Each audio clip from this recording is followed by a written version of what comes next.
பாருங்க என் பேத்தி அவங்க தாத்தா கூட உட்காந்து தோசை சாப்பிட்டு பாருங்க. டெய்லி இதுதான் அவங்க தாத்தா கூட பாருங்க உட்காந்து டெய்லி சாப்பிடுவாங்க. அம்மா சூடுடா பா. ஹலோ ஃப்ரெண்ட்ஸ், வாங்க இன்னைக்கு ஃபுல்லாக நான் என்னென்ன வேலை பண்ணுறேன்னு பார்க்குறேன். என்னென்ன பண்ணுறேன்னு சொல்லிட்டு உங்களுக்கு எல்லாம் லைவாக காமிக்கிறேன்.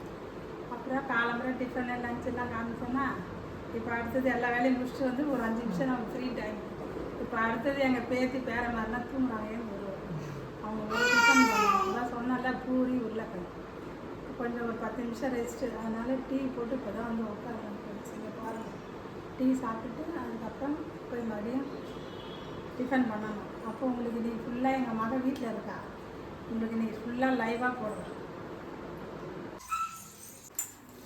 எங்கள் பேத்தியை இப்போ தான் குளிப்பாட்டி முடிச்சுட்டு எங்கள் பேத்திக்கு சாப்பாடு ரெடி பண்ண வந்திருக்கேன்.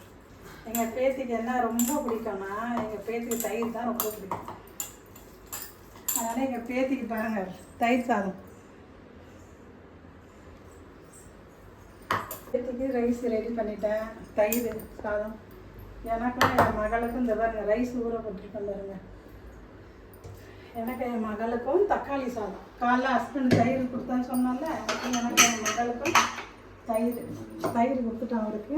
எனக்கு என் மகளுக்கும் இந்த பாருங்க தக்காளி சாதம் தான் கொஞ்சமாக தான் நானும் என் மகளுக்கு மட்டும் ஒரு வெங்காயம் 2 தக்காளி போட்டு குக்கரில் தக்காளி சாதம் இதை சேர்த்துட்டு உங்களுக்கு காமிக்கிறேன். இங்கே வந்து பாரு அவன் என்ன பண்ணுறான்னு. இங்கே வா. என்ன பண்ணுறா சரிம்மா, வா அம்மா சாப்பிடலாம். எங்கள் பேத்திக்கு அப்புறம் தயிர் சாதம் பேசிட்டு காமிச்சாங்க. அதான் எங்கள் பேத்திக்கு கூட்டிட்டு ஊட்ட வந்திருக்கேன். எங்கள் பெரிய பேத்திக்கும் தயிர் சாதம்னா ரொம்ப பிடிக்கும். அதே தான் இவங்களுக்கும் இந்த அம்மாவுக்கும் இதே தயிர் சாதம்னா ரொம்ப பிடிக்கும். ஆனால் லேட்டுக்காக அவங்க சாப்பாடு ஊட்டி முடியெடுத்துருக்கு. அந்த கேப்பில் நான் அரிசி ஊற போட்டு வந்துடுவேன். இப்போ உங்ககிட்ட சொன்னால தக்காளி சாதம் பண்ண போகிறேன்னு இதை போயிட்டு இவங்களுக்கு ஊட்டிட்டு அப்புறம் தக்காளி சாதம் பண்ணிவிட்டு உங்களுக்கு காமிக்கிறேன் எப்படி பண்ணாங்க. நீங்கள் பாருங்கள் ஃப்ரெண்ட்ஸ், தக்காளி சாதம் பண்ண போகிறேன். அதுக்கு வெங்காயம் தக்காளிலாம் கட் பண்ணி வச்சுட்டேன். குக்கர் வச்சுருக்கேன், எண்ணெய் ஊற்றிருக்கேன் பாருங்கள். பட்டை லவங்கம் எல்லாம் போட்டிருக்கேன். அதுக்கப்புறம் இந்த வெங்காயம் தக்காளி எல்லாம் போட்டு நல்லா வதக்கிருக்கேன். இங்கே பாருங்கள் ஃப்ரெண்ட்ஸ், இது மாதிரி நல்லா வதங்கணும்.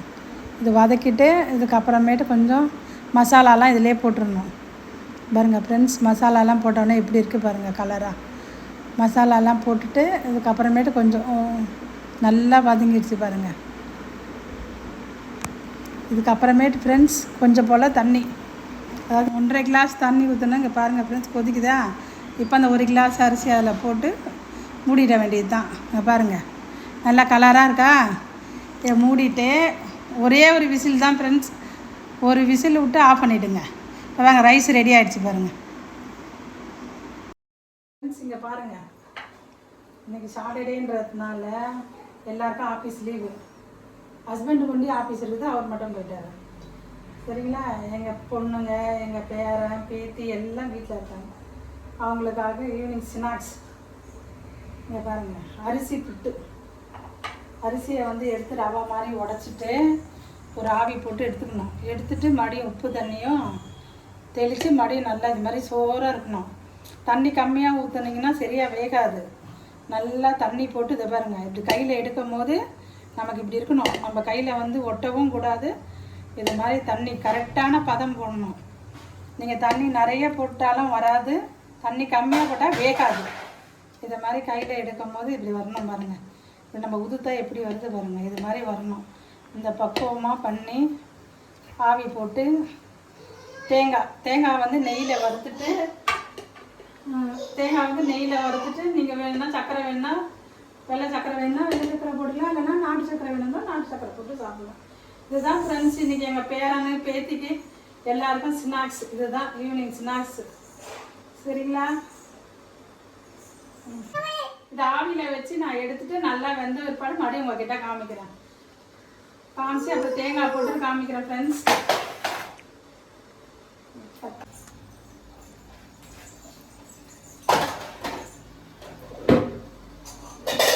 ஃப்ரெண்ட்ஸ் இங்கே பாருங்கள், இதை வைக்கும் போது அப்படியே எடுத்து கொட்டிடக்கூடாது. நம்ம கையில் பாருங்க கொஞ்சமாக இப்படி எதிர்த்து இந்த மாதிரி உதுத்து வைக்கணும். நீங்கள் அப்படியே போட்டிங்கன்னா உள்ள வந்துடும்.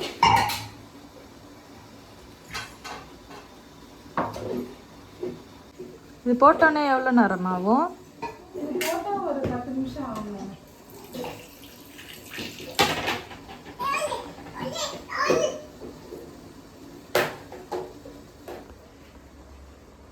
என்ன பண்ணுறீங்க நீங்கள்? ஓ, என்ன பண்ணுறீங்க? உங்களோட ஜூஜு எதா? பேத்தி இருக்கா பாருங்க, ரொம்ப சேட்டை. ஆளில் இருந்தால் ஆளில் ஒரே சேட்டை. கிச்சனுக்கு வரணும்னா கிச்சனில் இருக்கிறதெல்லாம் எடுத்து போட்டுருவாங்க. இதுதான் எங்களோட கிச்சன் பாருங்க ஃப்ரெண்ட்ஸ். இங்கே பாருங்க எங்களோட பாக்ஸ் எல்லாம் பாருங்க. இதுதான் என்னோட கிச்சன். கிச்சன் கூட சேர்ந்து ஸ்வீட்டியும் கிச்சனுக்கு உள்ள இருந்துட்டான். கிச்சன் விட்டான். பேத்தி பாருங்க, உள்ள வந்து என் பேத்தி என்ன பண்றா பாருங்க. நான் ஒரு வேலை பார்த்தா என் பேத்தி எனக்கு ஒரு வேலை பார்க்குறா பாருங்க. ஃப்ரெண்ட்ஸ், உங்களுக்கு வந்து போடுற வீடியோ எல்லாம் பாருங்க. உங்களுக்கு ஹோம் டூராக வேணும்னா சொல்லுங்க, நான் ஹோம் டூராக போடுறேன்.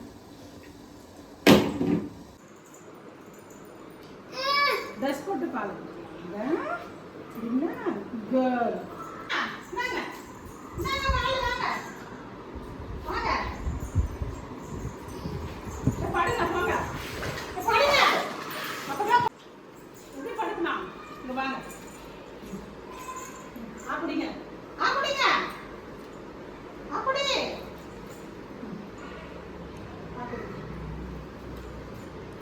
இங்கே பாருங்க.